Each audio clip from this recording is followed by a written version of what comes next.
अस्सलाम वालेकुम, कैसे हैं आप सब। तो आज कुछ बेकिंग से हट के वीडियो लेकर आई हूँ आप लोगों के लिए।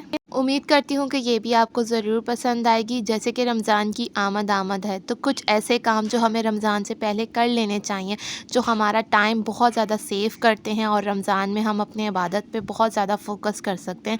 अगर हम कुछ चंद काम जो इस तरह के हैं वो करके रख लें, तो हमारे लिए बहुत आसानी हो जाती है रमज़ान के दिनों में।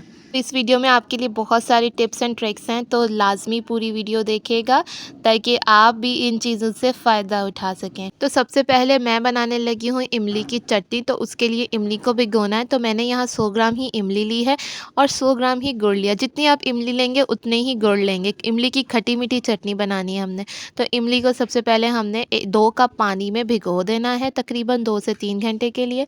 भिगोने से पहले इसको एक बार मसल लेगा ताकि सारा इसका गूदा जो है वो बाहर आ जाए, और उसके बाद आप इसको 2 से 3 घंटे के लिए बंद करके रख दें ताकि ये और सॉफ्ट हो जाए, और इसको हम बाद में बनाएंगे इमली की चटनी। बाकी हम जब तक दूसरे अपने काम कर लेते हैं, इसको 2 से 3 घंटे के लिए छोड़ देते हैं काउंटर पे ही। अब मैंने निकालनी है 3 एक तरह की बोतलें, और इनमें मैं जो है ना लेबलिंग करूँगी क्योंकि मुझे 3 तरह के पेस्ट बनाने हैं। तो सबसे पहले मैंने यहाँ पे वाइट टेप से इनको लेबलिंग कर लिया। इस तरह लेबल किया होता है, बहुत आसान हो जाता है। तो सबसे पहले मैं बना रही हूँ ग्रीन चिली का पेस्ट, यानी कि हरी मिर्चों का हम पेस्ट बना के रखेंगे, जो कि बहुत ज़्यादा काम आता है। और ऐसी चीज़ बताऊँगी कि जिससे ये बिल्कुल फ्रेश भी रहता है। तो गार्लिक पेस्ट और जिंजर गार्लिक पेस्ट, तो ये 3 पेस्ट हमने बनाने हैं। तो मैंने लेबलिंग करके रख ली है, सेम बॉटल्स यूज़ की हैं ताकि हम आसानी से इनको देख सकें। अब सबसे पहले हम गार्लिक पेस्ट बनाएंगे। तो उसके लिए मैंने ये 2 तरह का लहसुन लिया है, एक देसी है और एक चाइना लहसुन जो होता है मोटा वाला। तो एक से मैं बनाऊंगी सिर्फ गार्लिक पेस्ट और एक से मैं बनाऊंगी जिंजर गार्लिक पेस्ट। मैं ब्लेंडर में पेस्ट बना रही हूँ, आप ग्राइंडर में भी बना सकते हैं, चॉपर में भी बना सकते हैं। मैंने यहाँ 100 ग्राम लहसुन लिया है, तो मैं उसमें 50 ग्राम जो है ऑयल डालूंगी। ऑयल के साथ ही हमेशा पेस्ट बनाते हैं, पानी के साथ नहीं बनाते, वो ख़राब हो जाता है। ऑयल के साथ बिल्कुल फ्रेश रहता है, 1 महीने तक बिल्कुल भी ख़राब नहीं होता, ना टेस्ट ख़राब होता है, ना इसकी खुशबू ख़राब होती है।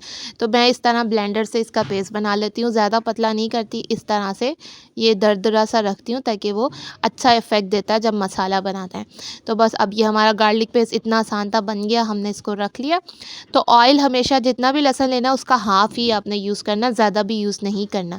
अब कुछ लोग इसमें नमक भी डालते हैं, बट मैं नहीं डालती। तो ये हमारा गार्लिक पेस्ट रेडी हो गया। तो ये बहुत काम आएगा जब हमें जल्दी जल्दी में भी रमज़ान में कभी कुछ बनाना होता है, तो गार्लिक पेस्ट बना होता है तो बहुत काम आसान हो जाता है। उस टाइम छीलने बैठो तो बहुत टाइम लगता है।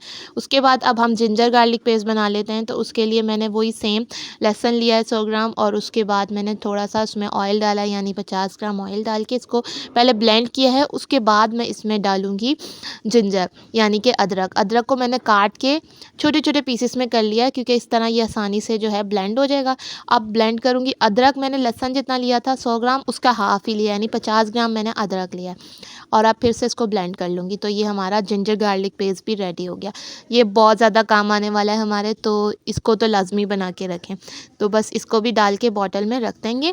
तो हमारे 2 काम जो हैं वो हो गए हैं। तो इसको भी पैक कर लेंगे। हमारा जिंजर गार्लिक पेस्ट भी रेडी हो गया है। तो ये बहुत से खानों में यूज़ होगा, बहुत सी रेसिपीज़ में यूज़ होगा। तो रमज़ान के लिए मैं बहुत सारी रेसिपीज़ आपके लिए लेके आने वाली हूँ। अब बनाएंगे हम अपना ग्रीन चिली पेस्ट। तो मैंने यहाँ मिर्चें ले ली हैं 250 ग्राम। उसके बाद उनको धो के अच्छी तरह से उनकी डंडियाँ उतार के इनको काट लिया है 2 से 3 पीसेस में करके। और अब हम इसमें डालेंगे सिरका। जी हाँ, सिरका। सिरके से होगा कि आपकी मिर्चें बिल्कुल फ्रेश रहेंगी, ना उनका कलर ख़राब होगा। और आप इनको 1 महीने तक भी स्टोर करके रखेंगे ना, तो ये बिल्कुल फ्रेश रहेंगी। तो जितनी आपने मिर्चें लेनी है उसका आपने हाफ़ लेना है सिरका। तो सिरका जो है ना, आपने इतना डालना है कि बस आपका जो मिर्चें हैं ना वो अच्छे से पिस जाए, मतलब पेस्ट एक अच्छा सा बन जाए। ज़्यादा पतला पेस्ट भी नहीं बनाना, कुछ इस तरह से कंसिस्टेंसी होनी चाहिए। ये देखें, बिल्कुल परफेक्टली हमारा ग्रीन चिली पेस्ट जो है रेडी हो गया है। आप इसको महीने तक स्टोर कर सकते हैं, ये बिल्कुल ऐसे ही फ्रेश रहेगी और इसका टेस्ट भी बहुत ज़बरदस्त ही रहेगा, जैसा फ्रेश ही होता है बिल्कुल वैसा। तो ये अब ग्रीन चिली पेस्ट भी मैं डाल दूँगी अपनी उन बॉटल में। तो हमारे 3 पेस्ट जो बहुत ज़्यादा यूज़ होते हैं हमारी कुकिंग में, वो हमारे रेडी हो गए हैं और हमारी मुश्किल आसान हो गई। अब हम बनाएंगे अपने रायते के लिए क्यूब्स। तो उसके इसके लिए मैंने लिया है 1 गड्डी मैंने ली थी पुदीने की, 1 धनिया की और 1 बड़ी हरी मिर्च मैंने कट की है। तो इनको धो के मैंने साफ़ कर लिया है और अब बस मैं इनको डायरेक्ट जो है ना ब्लेंड करूँगी।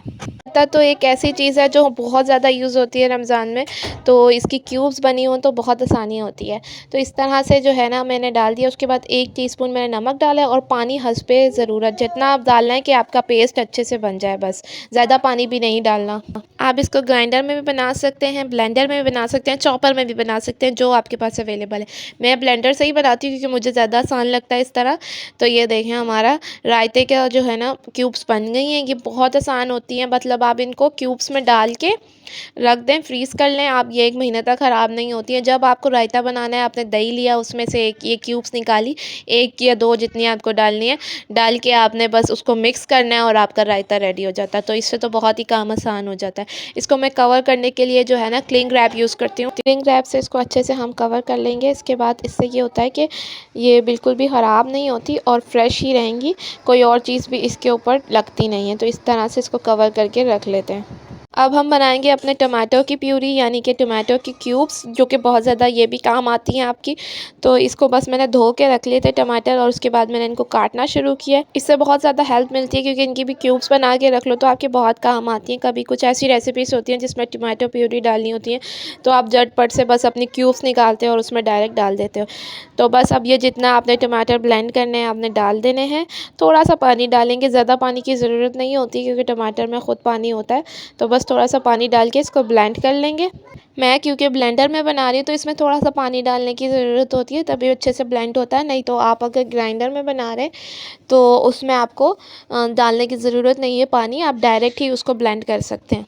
प्यूरी जो है हमारी रेडी हो गई। इसको भी सिंपली हम वैसे ही क्यूब्स में जो है ना अपनी क्यूब ट्रे में डाल लेंगे सारा, और इसको भी वैसे ही मैंने क्लिंग रैप से कवर कर लेना है। तो ये दोनों चीज़ें भी हमारी रेडी हो गई हैं। ये सारी चीज़ें जो है ना हम फ्रीज़ करके रख लेंगे, ये 1 महीने तक बिल्कुल भी ख़राब नहीं होंगी। तो अब वापस आते हैं हम अपनी इमली की चटनी की तरफ। तो हमने जो भिगो के रखी हुई थी, इसको 2 घंटे हो गए हैं। अब 2 घंटे बाद मैं इसको दोबारा से मसल रही हूँ। अब ये प्रोसेस आपने 2 से 3 दफ़ा करना है। एक छन्नी रखनी है, एक बाउल रखना है, उसमें इस तरह से पानी निकालना है, फिर मसलना है। मतलब जितना आपने गोदे को मसल सकते हैं आपने मसलना है, उसी से आपकी इमली की चटनी जो है ना बहुत खट्टी मीठी बनेगी। तो इस तरह से मसलते जा रहे हैं और थोड़ा थोड़ा पानी मैं ऊपर से ऐड करूँगी, ज़्यादा पानी भी नहीं ऐड करना, थोड़ा थोड़ा डालते जाएंगे कि इमली का सारा गोदा जो है हम निकाल लें। बस हमें इसमें गुठलियाँ कोई नहीं डालनी, बस इस तरह से छान छान के 2 से 3 दफ़ा मैंने ये प्रोसेस किया और मैं बस मसल मसल के सारा गोदा निकाल लूँगी। एंड में हमने बिल्कुल खुश्क कर देना है कि इमली बिल्कुल खुश्क हो जानी चाहिए और सारा पानी जो है इसका नीचे रहेगा बाउल में। आपने ये 3 से 4 बार प्रोसेस करना है। जब आपको लगे कि हाँ अब इमली का सारा गोदा निकल गया है, तो फिर आपने अपनी छन्नी को है ना रिमूव कर देना है। मैंने 4-5 बार किया है तकरीबन, और इसके बाद जाके जो है मेरी इमली खुश्क हुई थी और सारा गोदा जो है उसका शामिल हो गया था पानी के साथ।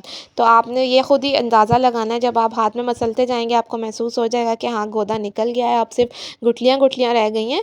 तो इस तरह करना है। उसके बाद अब हमने रख लेना है चूल्हे पे इसको, और अब हमने इसको पकाना है। अब इसमें इसी टाइम पे हम डाल देंगे अपना गुड़ जो मैंने बताया था 100 ग्राम, 1 टीस्पून हम इसमें डालेंगे नमक, 1 टीस्पून हम इसमें चिली फ्लेक्स डालेंगे और 1 टीस्पून ही हम इसमें काला नमक डालेंगे। काला नमक ऑप्शनल है बट इससे बहुत अच्छा टेस्ट आता है। तो बस ये 3 चीज़ें डाल के इसको पकाना शुरू करना है। मीडियम फ्लेम रखेंगे, ज़्यादा हाई भी नहीं रखेंगे और ज़्यादा लो भी नहीं, और इसको हिलाते जाएंगे। कुछ ही देर बाद इसमें जो है ना बॉयल्स आने लग जाएंगे।